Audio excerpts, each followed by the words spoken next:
talk series. Today, we are very happy to have Younhee Paik, our artist. Her work is showing actually in the gallery. And I'm so honored to have her to give a talk here. And at the same time, I'm also extremely honored to have our guest speaker, Professor Martin Johnson. So I'm going to give an introduction, and you have to forgive me, I have to read. And they are so achieved, and so it will be a long list, and you have to bear with me. And Younhee Paik was educated first in South Korea, and later she moved in San Francisco, and she received her MFA in San Francisco. Younhee, if I'm right, from SFAI, am I right? Yes. And she resided as an active artist for over almost 30 years while continually revisiting her homeland, South Korea. She actually has studios in New York, in Oakland, and in Seoul. She's a passionate, expressive painter whose feelings assume a masterful presence in large dynamic paintings, which you can see clearly in the show. Her Asian attributes, are reflected by subject and method, as her pieces are about transformation and transition between the material and the spiritual world. Her choice of symbols represents both the work of nature and man, water and bridges, forests and ships, stars and ladders. Her sky paintings are filled with motifs that have both universal meaning and human reasoning. Her metaphors can be extended to her most recent development on large unframed canvas and luminous plates. Most important of these metaphors are the lights she uses in various ways. Light here signifies the beyond, spiritual beyond, light of heaven. Paik's strength as an artist is that she continues to paint her wonder, throwing aside a certain regard for life as it is. And in a nutshell, I think you could say, her surreal, often abstract paintings combine symbolism, celestial imagery, and strong feminism undertones. Paik's work tells the story of her life, touching on themes of immigration, motherhood, and the artist's connection to nature. So that part actually really resonates with me. So that's why I was so excited to have her work, shown in our gallery. And Younhee's work held in permanent connections of various public and private institutions across South Korea and other countries, such as National Museum of Contemporary Art Korea, Seoul City Museum, Samsung Museum, Palo Alto Museum, and Wanki Museum, Suwon City Museum, and a long list. The list goes on, so I'm not going to read it all the way. And in US, her work is held in Korean Cultural Service in New York, Bank of America, Triton Museum, and San Jose Museum of Art, and Sonoma County Museum, Asian Art Museum. And she had probably more than 40 solo exhibitions at the institutions, and many shows, solo and group shows in museums and galleries. So I'm not going to list all of them, but one thing I should mention is she represented South Korea with a group of artists in 1995 for the Venice Biennale. I think the list will go on forever, so I'm going to stop here. And also I would like to introduce our other guest speaker, and Professor Martin Johnson. I have, since I moved to the Bay Area, I have heard Professor Mark Johnson is really well known. He's also a curator who has organized exhibitions for many venues. I'm going to just list a few, such as Asian Art Museum, the Young Museum, Nordiska Akvarell Museum in Sweden. I'm so sorry, it probably doesn't sound right. And also in Shanghai Museum, Yokohama Museum. He's the advisor for the Stanford Asian American Art Initiative, co-editor of the Stanford Library Online, Martin Wong Catalog Hazelnett, and the co-curator for Carlos Villa, was in collision. Currently, this show is on display at the Newark Museum of Art. And exciting news, it will be in Asian Art Museum and 2 other venues this September. So we will be able to see this show, Carlo Villas, and he was a very, very important figure, I think, artist figure, a Filipino-American artist. It will be very exciting. I hope all of you, if you have time, please visit that show in Asian Art Museum and the other venues. So we have 2 special guests here, and one is Professor Xiaoze Xie from Stanford University, and also Alexa Canova Parker. She's a young researcher, and she's working with Younhee, trying to archive her art practice and her life. And that hopefully I'll let you guys off the hook, it's the boring part. I would like to actually give a quick, probably couple of minutes, just maybe 3 minutes of a video tour of the gallery.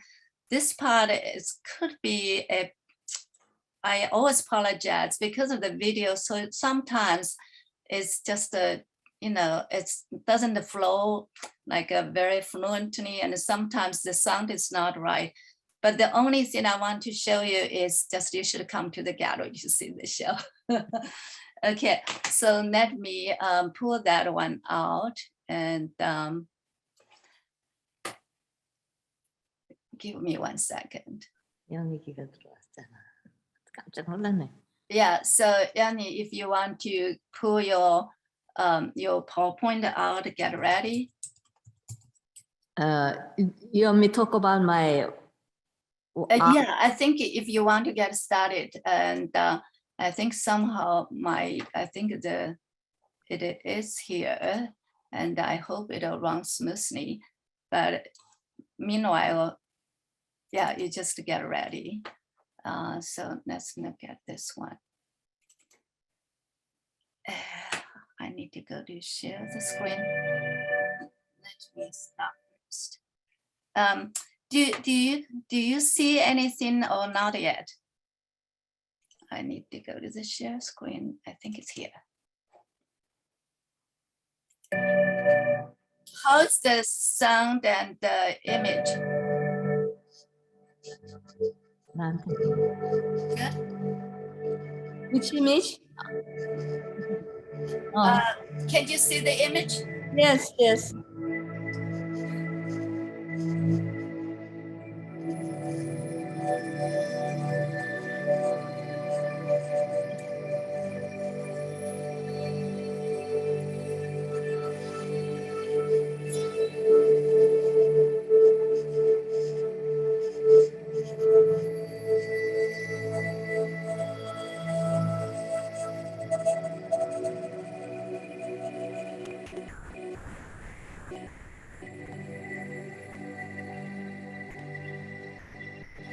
This one is the wrong direction, right, Younhee?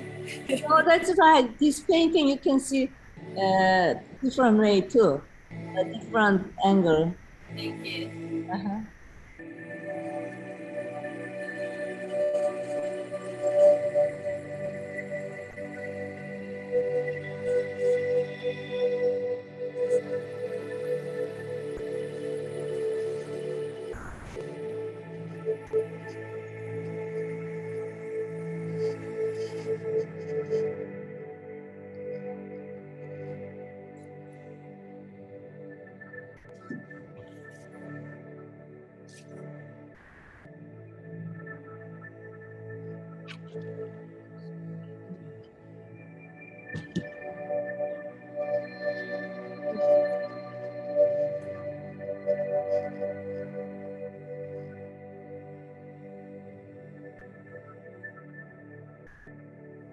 So,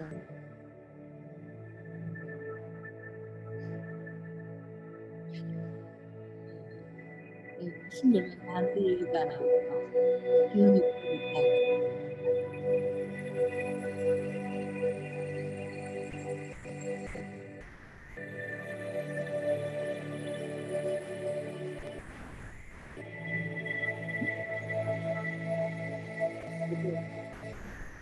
하지네요.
내가 누군 줄 몰라.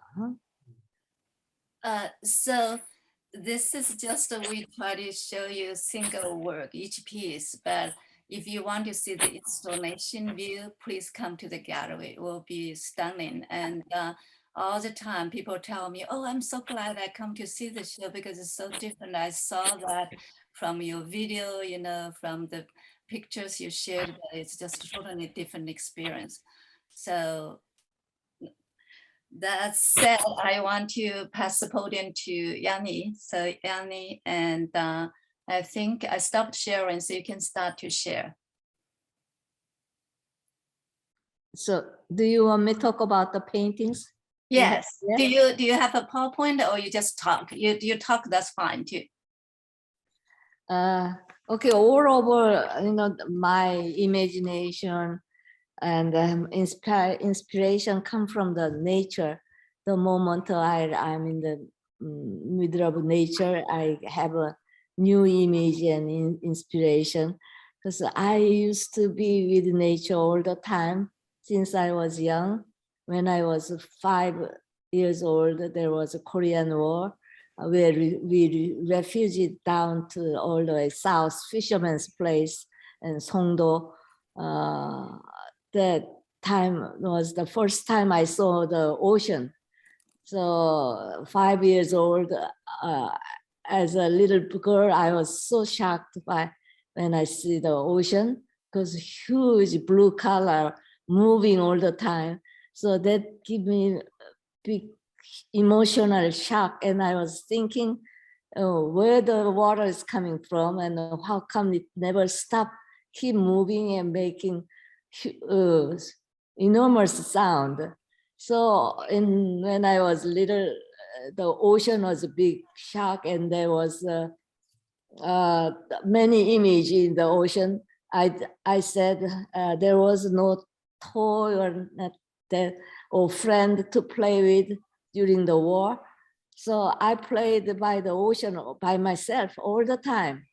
Even though I have sisters and brothers, I'm the only one who went to ocean for all by myself.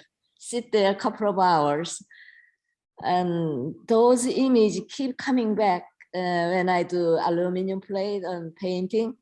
The movement of wind and ocean and water image is keep coming back. And eventually I found the technique how to draw water, because it was hard to draw water.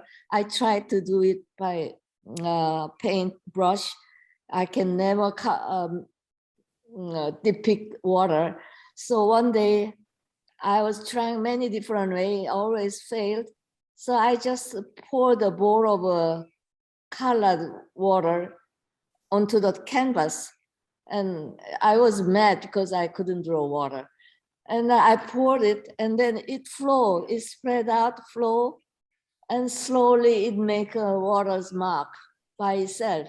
So I thought maybe water can draw water, not by my hand or by other technique. I just used this accident and I learned.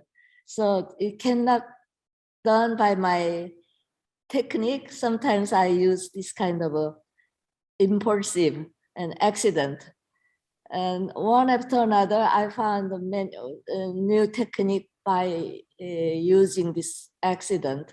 So my aluminum painting is mostly by the watermark of a roller. And I put a lot of oils on aluminum. And then I use the thick colored roller, and it's slippery, and it make a watermark. And another way I make water is on canvas.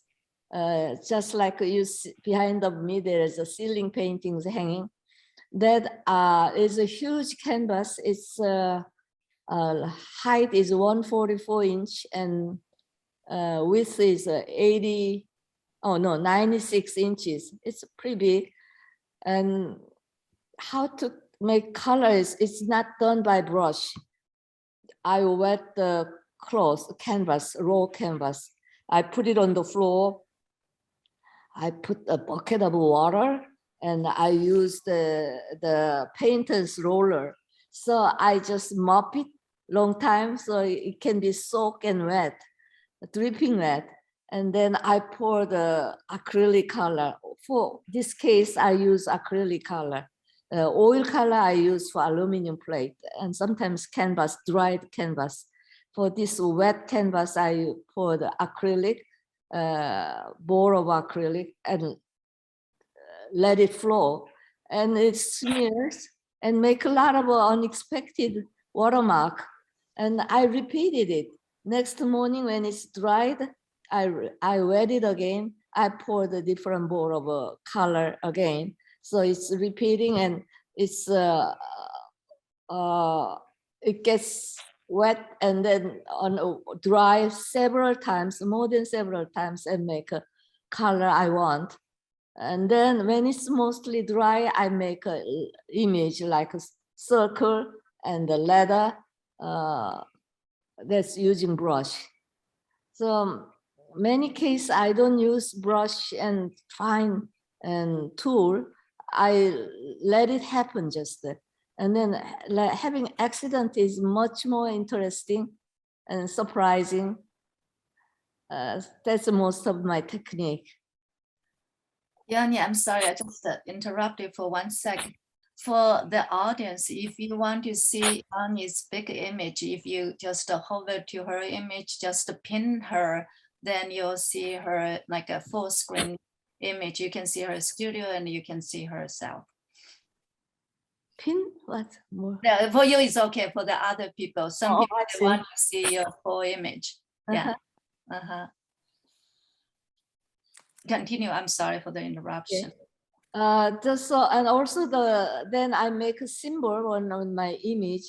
As you see here in back of me, there's a ladder, and I use a lot of ladder image, and then step image.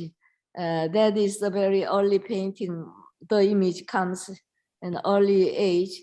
The reason of I using ladder and the step is when I was it was more than 30 years ago, raising children in San Francisco house. My studio is in the basement, and there's a long steps going down to basement. And I always occupied with children and housework. All my wishes, when can I finish all this and go down to my studio? So the long step to my studio is always my big wish. I want to go that step going down to my studio. After all children go to bed, then I secretly go down and start my painting and stay until 2 o'clock in the morning. So it was a hard life because I never miss even one day painting. And every morning I have to wake up 7 o'clock to pack children's lunch and take them to school. For 20 years I've been doing that, and the step was a big obstacle and big hope for me. So that's why the step is a big symbol. And then another is ladder. Ladder is, when I do large painting, I always climb up the ladder. But ladder is the one medium, like carrying myself to a higher place, like same as steps. So I use ladder quite often. That's one of the symbol. And maybe people can ask me for the other symbols. Fish. Should I say talk about fish? Okay, so I know fish is quite popular. I don't know why people like fish. Whenever I have a show, the fish painting gets sold. Another painting. Good question, Younhee. Yeah, I don't know why people like fish. Let me ask you. I know in Chinese culture, fish, because it's a yu, means you have plenty, you have extra stuff. So is that the same thing in Korean? I don't know. Okay. Fish is not that important to Korean, but they love to eat fish. But for me, the reason why I paint fish is a symbol for the yes, desire and the severe thirsty. Because the first time when I started to draw fish was I went to Yellowstone Park after the big fire. Because I always want to travel and look at the mountain and river that give me inspiration. So for intentionally, I go to travel with the sketchbook. And then I went to Yellowstone Park after the big fire. Whole, how many miles and miles of the forest charred, devastated. It was so terrible, like after the war. So I always bring my sketchbook, so I draw the burned trees. It was all charred trees. And I have a sketchbook like this. Maybe I will show you the first drawing I did at the Yellowstone Park. Do you see this burned dark brown fishes? Do you see that? Yeah. This is the first drawing I did after I come back to the Yellowstone fire. Yeah, no, this is it. Anyhow, so when I saw that fish, it looked like so that burned forest, they all turned like fishy bones standing to the sky, all dark bones wailing and yelling for the water, because they all thirsty, they need water, fish need water. So the title I said, Mercy on Us. So everybody need water and savior. And then a little later, I start to think this is just nature's regeneration. Something naturally happened. So I start to bring the light to the fish. So fish is not dark and struggling anymore. I bring the light. Fish is still standing. After this thing happened, or my thinking about fish is like a spirit, thirsty spirit. Everybody wants more than what we have, and everybody is thirsty in this life. So fishy symbol is looking for the something better world and savior, more spiritual pursuit. So fish comes here and there, my painting often. What other symbol you want to ask me? So Professor Johnson, I think since Younhee changed the presentation format a little bit, so you probably feel free just chime in, ask your questions. And at first I thought, she said she had a PowerPoint, so she's not sharing PowerPoint. If she just talk, I think go ahead, you just ask a question. And So I'm so honored to be here. I want to welcome everybody to this wonderful program. Just as an introduction, I thought I would say Younhee and I met each other when we were very young. That's cool. Because we have known each other for 40 years, I think, almost. wow, that is So it's a long time, and I fell in love with her art the first time I saw it because it was unique. And I'll speak about some of the ways in which I respond to her work in a minute. But I wanted to say we connected first because of our affiliation with the San Francisco Art Institute.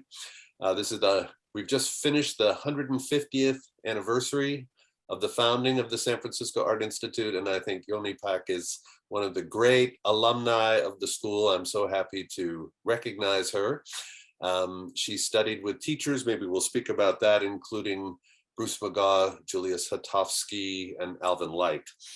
I also wanted to just mention, San Francisco Bay Area is the capital of Asian American art nationally. And Younhee is one of the preeminent Korean American women artists in the United States, absolutely. And when she speaks about her commitment to her work and going downstairs late at night after the children were asleep, I remember Ruth Asawa. Ruth Asawa said that she learned to sleep for only 5 hours a night so that she would have time to be a full-time mother, but still be an artist. So this is the world that I place Younhee Paik in. Also, we have many important Korean American artists in the Bay Area. Sungwoo Chan, Younhee even knew in Korea. He was my teacher. Yeah, very important artist. Robert Han, who used the name Nong Youngbae, but Younhee is the person who has made such a long career in California. So I think she is our preeminent Korean American California artist, and that's why I am so happy to be here. But I wanted to ask a question first, because we have been just speaking about the imagery in her work. But what you don't see on a flat screen is the incredible texture of her work. So just as her work refers to the earth and the sky, so her work in the use of texture has these very atmospheric sky air quality, and then this very thick, crusty, crunchy, earthy quality. So I was wondering if you could speak about some of the thick quality and the work, and then also this range from the earth to the sky. Okay. Yeah, the texture, as I said, just it comes by accident. I had lots of rice paper. So as an Asian, I always carry rice paper. When it's wet, you can make a lot of texture, and when it's dry, it's light. It's not like other texture. It's heavy. This is not as heavy as other texture, and we put it in the gesso. Gesso you can control a lot. It's like portrait. You can make it wet and like clay, and you put it on the canvas. It dries fast because it's a paper, and gesso dries fast too. And after it dries, because of gesso, it's quite strong and crusty. So I enjoy that. I thought it's not going to work on the aluminum plate, but the gesso is marvelous. Gesso sticks to the aluminum plate, it stays quite strong. So, and gesso absorbs more color. So that's the way that I can make a texture Korean, it's Asian rice paper. And there isn't any other material I use for texture. And can you also speak about your perspective from the sky? Yes, sky too, because when I look at it, usually, I'm always inspired by the nature, but straight looking is not much fun anymore. You can use maybe explain perspective, but I found a more interesting angle when I look at from down to sky, up, and then sky to down. When I travel with an airplane, I always look outside, how small the road and how beautiful the ocean movement. So I try to think, how can I explain the view from sky, and or the other way, down to sky. So that I still didn't accomplish much, but I tried to use a floor plan of a house. That means you are looking from the sky to down. And then around that floor plan, I can make a topography, so showing the elevation. So when I do the ceiling painting, I try to express it. After I finish ceiling painting, some of them I put it on the floor and cover with plexiglass. And then it's very shining sky. And then you see the floor plan. It's like I'm pretending I have a bird's eye view. And I put it on the floor under the plexiglass and put another sky painting like you see behind of me. So the sky painting on the ceiling can reflect on the plexiglass. It echoes each other. It's a different space. You feel buoyancy. You feel floating this way. So that's what I try to do, something new. When I create this ceiling painting, there is not many artists hanging in the ceiling. So I had a lot of good exposure, many museums, but I don't think these days everybody know how to hang things on the ceiling. So it's not that much need anymore, yeah. So I want to jump in to make sure everybody knows that another important aspect of her work are these incredibly ambitious installations. And so as you see behind her in the studio today, there are these large draped paintings that hang from the sky. And these are what she's been referring to as the sky paintings. Yeah, there they are.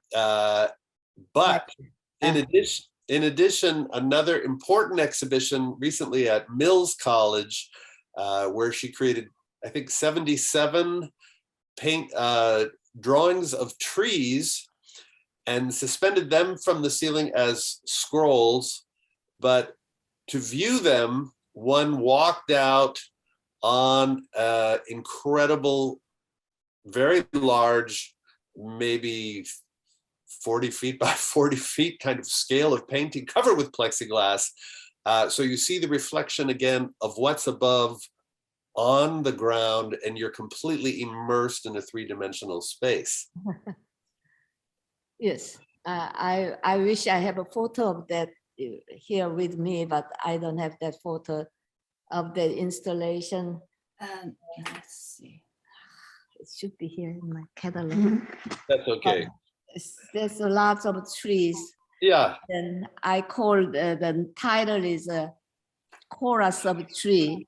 I always feel like a tree is singing together, and I want the viewer can listen that. Whenever I go to forest, I feel like I'm listening the singing of trees. So I try to express that. Can you find it? So maybe next meeting I will show the photo of it.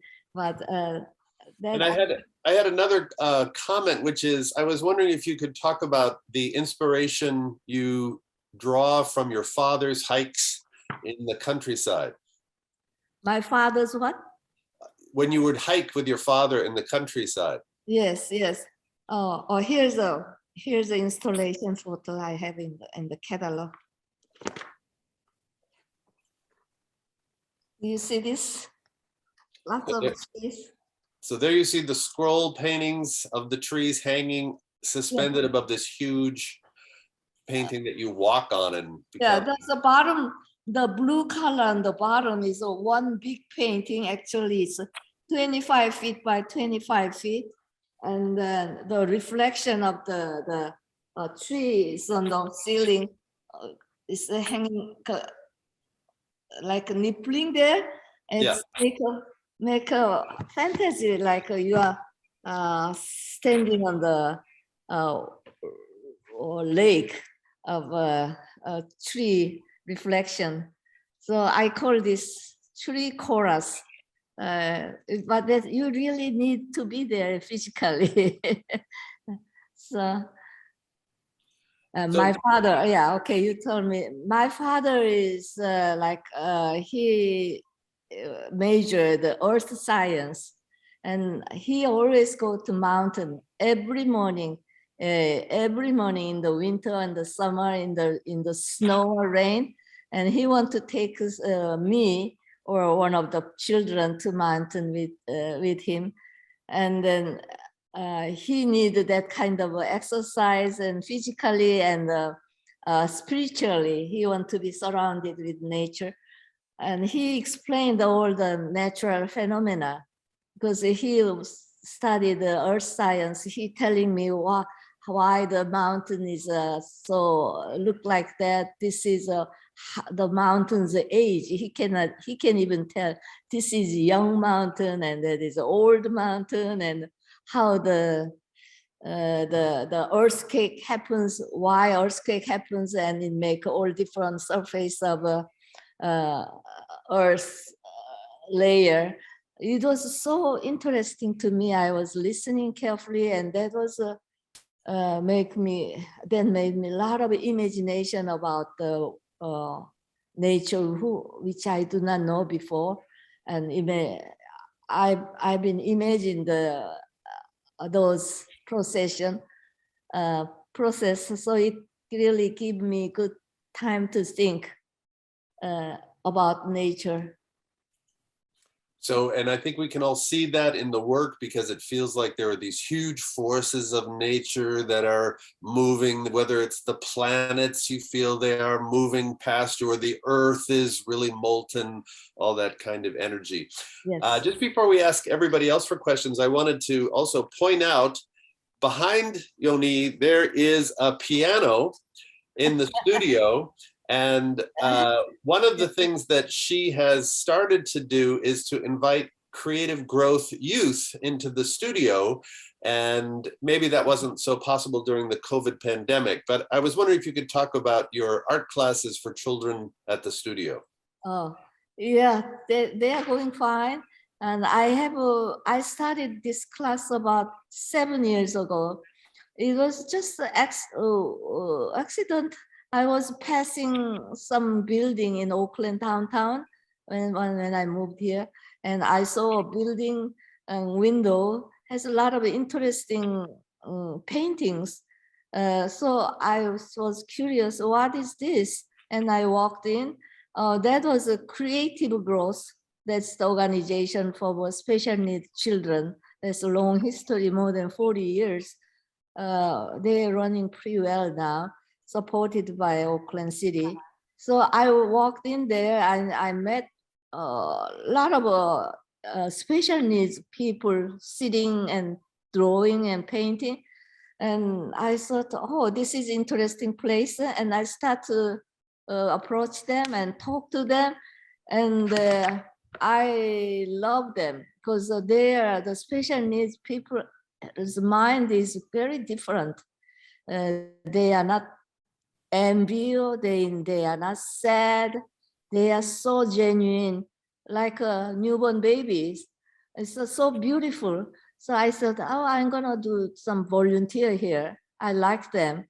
So I did for volunteer every week, maybe several hours every week. And I start to know them, close them. And I thought, oh, they are nice people and it's good to do working with them.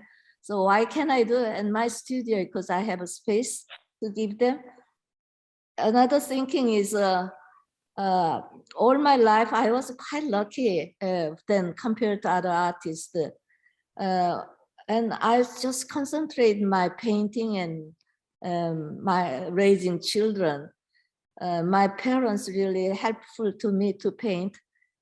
So at that time when I founded this organization, Creative Growth, I was 60 years old, more than that. And I thought, oh, for 60 years, I just worked for myself, my painting and my children. So I can help these different people before I die. So I invite them to my studio and I set up the non-profit organization. And there was good people who happened to helping me. Oh, that's so strange. When I have this plan, all of a sudden, good people start to coming to me, even though I didn't advertise twice. Accident, they show up and says, oh, I'd like to do this.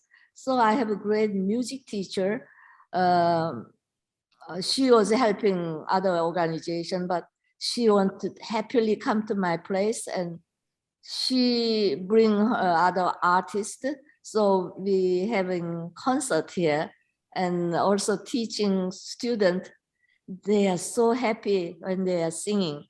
So I thought that this is a good thing to continue because make them very happy.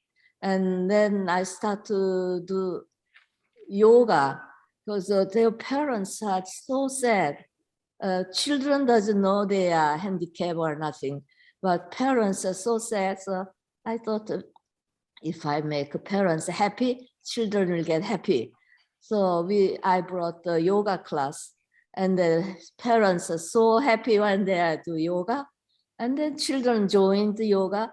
So these days it's a really happy family. All of them, every Saturday, they are waiting and waiting to come here and have a good time on Saturday. And so I don't feel alone, always with the good people around me. So thank you for telling that story. And I know many people on the call know Younhee, and they know her to be a generous person who is creates ambitious work that is metaphysical, that thinks about the nature of God in nature. She has many paintings that are titled after Spinoza, the philosopher. And, and because Spinoza is the philosopher who said God is in nature, nature is in God. So I wanted to say, you know, I recognize that there are some people that I know on the call, so I want to say hi to Kay and other people, and thank everybody for listening. But I did want to make sure it's 8:26. If there's any questions from the audience, you can please type them in the chat, or I'd be happy if you turn on your mic and just ask directly as well. Yeah, please, I put, type your question there, or if you want to raise your hand and I think you can unmute yourself. For, what Younhee mentioned, teaching the disabled kids, that is really amazing. So right now when I visit her, I know I will not go there Saturday because she's super busy. And then I usually go on Sunday. And it's amazing to see the kids work there. They paint so well, yeah. Uh-huh. My son Younhee is here. He came to the class many times. He made a good friend with them. Yeah. Yeah, Yang will give you 1 minute to share. So Younhee, I do have a question. I know you use aluminum and you use canvas, you use paper, maybe a lot of other mediums. Okay, so when you helps you to make the decision like what time to use what media, what the the aluminum or the canvas or paper. I use more aluminum these days, but I'm so attracted the rice paper too, because of the smearing. I like to use lots of floating technique, and so aluminum plate, it make it flow very easily, and rice paper, when you wet it, it spread out beautifully, and everybody know that. So still, I didn't give enough practice with rice paper. That's what I will do later. And now I still can handle the large size painting. When I get much older than now, if I cannot lift aluminum plate, I will lift rice paper. She's really absolutely incredible. She's petite and so walks gracefully. You can hardly imagine she paints such a big aluminum. Yeah, that's asking. great. I would like to just talking about the range of materials that Younhee has used in her studio. I just want to chime in because I was fortunate enough to have the opportunity to visit her studio with Dashir. And, I noticed she uses a wide range of materials like oils, not just regular oils, but all kind of different kind of solvents. And then, of course, rice paper, as she just mentioned, and metal. And for me, the use of metal, aluminum, that reflective surface has something fascinating for me. It connects to this metaphysical kind of aspect of the work that Mark just mentioned. It seems to be, thinking about Younhee as sort of artist, as alchemist, right? So metal, the melting and interaction between metals is an essential thing. It's a way to inquire into the mystery of the natural world, into the universe. And that's how I sort of think of her work as not depicting, but sort of a representation of the world as constantly changing, as in a dynamic kind of flux. And so that's how I sort of approach her work, either both abstract and figurative. And so when Mark mentioned Spinoza, I was also thinking about 17th century philosopher Leibniz and his theory, his depiction, his conception of the world as in which every object or every matter is a garden full of plants, and between the space between plant and plant, there are new gardens, and in those gardens there are new plants, or it could be compared, the world could be compared to a pond with fish. So in the space between the fish, there are streams of the groups of fish, moving and interacting with one another. So anyway, when I was reading this, I was feeling like, this infinite kind of imagination, infinite space that's full of life is exactly what Younhee was, to me, trying to achieve in the work, to communicate in the work. And that I'm also thinking that how sometimes, philosophy, when reading philosophy, it becomes inseparable from theology, right? In fact, in the history of philosophy, it's always intertwined with theology. And then at some point, it kind of gets transformed into mathematics. Or when reading Leibniz, I have a sense that philosophy could become poetry, or sometimes in other people's case become political theory. So anyway, I guess I'm just mumbling, but I guess there were elements in Younhee's work that I pick up, and I was connected to different kind of philosophical thoughts, and including theology, like the world. There's what did Marx say? The world has, the universe has a purpose, right? And so we can sense that Younhee is an artist with a kind of belief. Mm-hmm. So that's what I want to kind of share. Mm-hmm. Thank you. Yeah, Younhee, I actually have a question for you as a female, and you shared so many stories, about your life with me. But I'll share a story for you because one of my friends who visited the gallery, and then she suddenly, because I was talking about it, she suddenly said, "Oh, this artist is a female artist." I thought that, the artist is a man. I said, why? Because he said with all this, traveling, like a wild imagination. So I wonder, for you, I understand you went through a lot, it probably is a big struggle trying to be artist and take care of the family and with, especially our Asian culture. So how, I don't see the common, feminism expression in your work. And so I wonder, all this wonder of traveling, how you got that? I don't think there is a difference between man and woman, except a woman have a baby and raise it. But the way we grow and we feel, we have the same kind of fear, we have the same kind of energy and desire.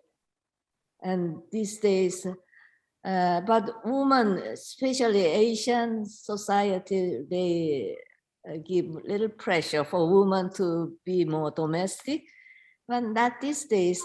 I was lucky enough, still I can manage all that. My health was okay with sleeping 5 hours, long time, many years. All my wish was, how can I sleep enough?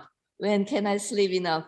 But my children grew up, they went to college, and I can sleep late in the morning.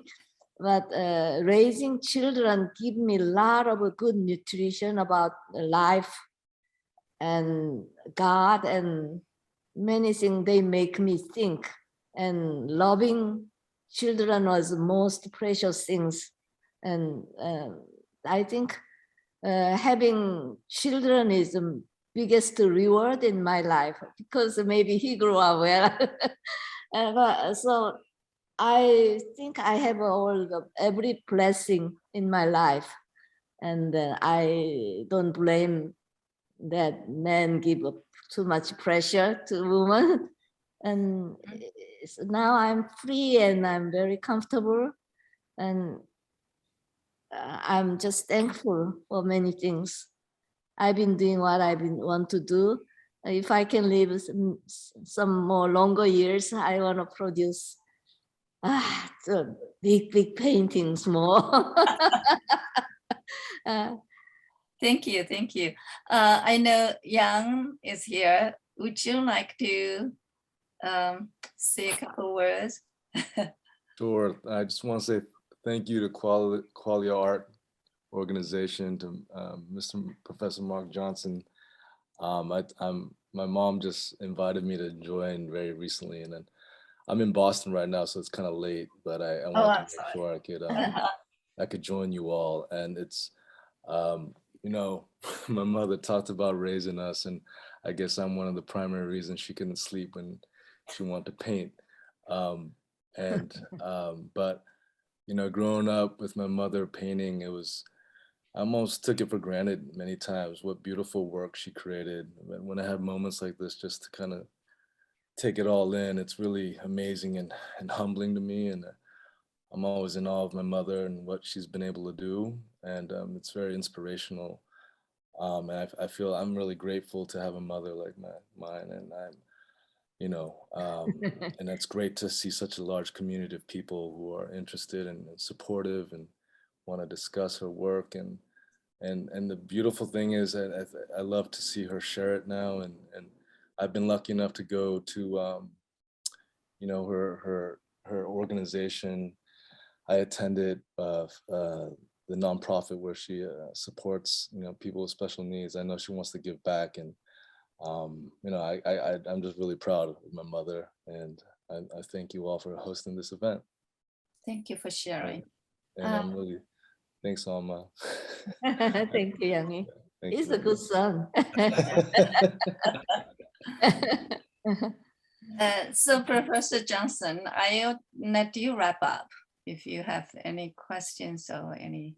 So No, I'll just say it's 8:37. What an honor to be with everybody tonight. And especially to thank the gallery for presenting this important, rich exhibition.